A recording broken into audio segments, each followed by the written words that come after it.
In this video, we're going to talk all about Instagram analytics and what realtors need to know if you want to grow your following over on Instagram. Let's go.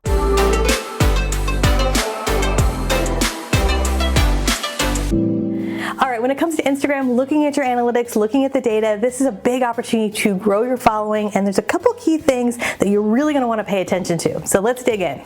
Number one, understand key metrics. So there's a couple key metrics, and here's the good news. Instagram recently has really honed down their key metrics. There used to be 8 million different options that you could look at, but it has really simplified in a lot of ways. So you can look at your follower count, you can look at your reach, and one big metric that Instagram is really promoting and encouraging you to look at are your shares of content. So that's really interesting because it's one thing for someone to like your content, but a share is like the ultimate currency in social media. And sometimes it's a little tricky to think about, well, what is share-worthy content? And as I always think about with content, you want to have a balance of content. If you're a realtor listing, your content right now is probably just listed, just sold, open houses, testimonials. That's what I think of in terms of promotional content. That type of content is not going to get a whole lot of likes, comments, shares, but it's important. It's important to your clients, your listing clients, and it's that social proof, right, that we have to incorporate. The other bucket of content is typically content that's educational, right? Educational around the market, educational around real estate or community. That type of content typically gets a high level of saves, also shares as well. And then the third type of bucket is stuff that's fun, that makes people smile, that makes people laugh. And it doesn't just have to be, a silly cat video.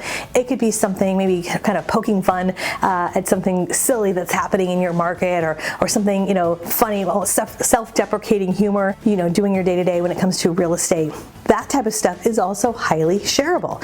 So when we think about your content, especially on Instagram, I want you to think about not just promotional content, but what's content that someone might share with their best friend and go, oh my gosh, this is so relatable. Or they might share with their real estate friend and go, oh my goodness, did you see this? This is hilarious, right? Or wow, this was really insightful, or this really moved me.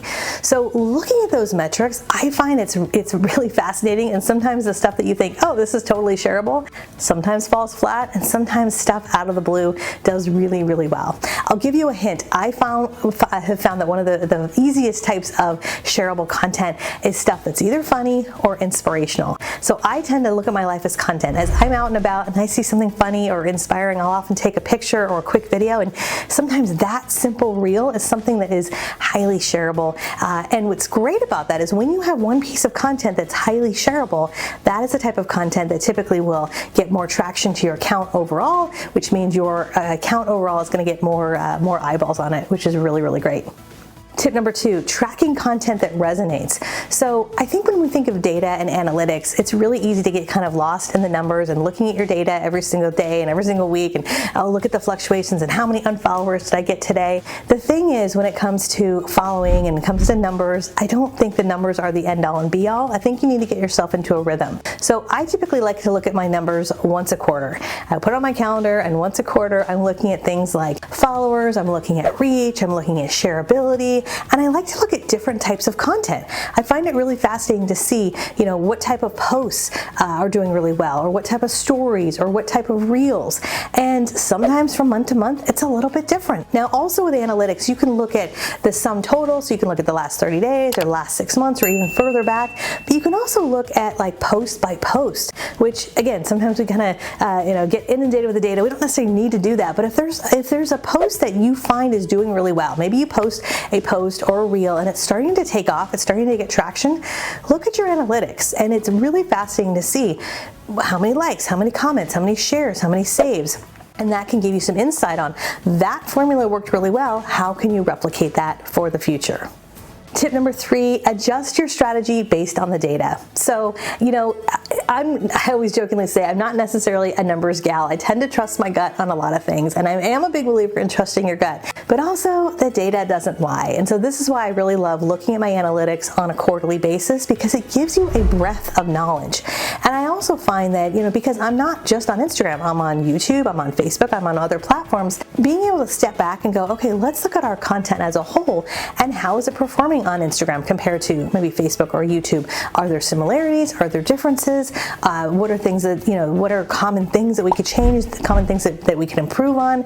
But really looking at that key data and making those changes based on what's happening. And the reality is, especially with Instagram, we know things change. One week Instagram's like more reels, and then the next week Instagram's like more stories. And so things change all the time, which is why I always say, by the way, social media is rented ground. We don't own it. I think it's more important to have a content strategy that you just work with day in and day out, week in and week out.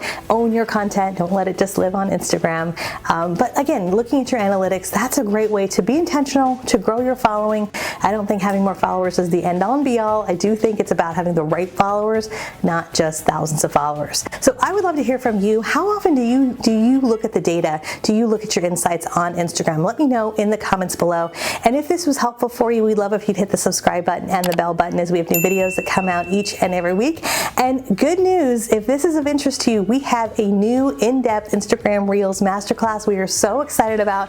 Make sure you tune in. Go to katielance.com/masterclass. Get signed up. It's going to be awesome. All right, we'll see you soon, and I'll see you on Instagram.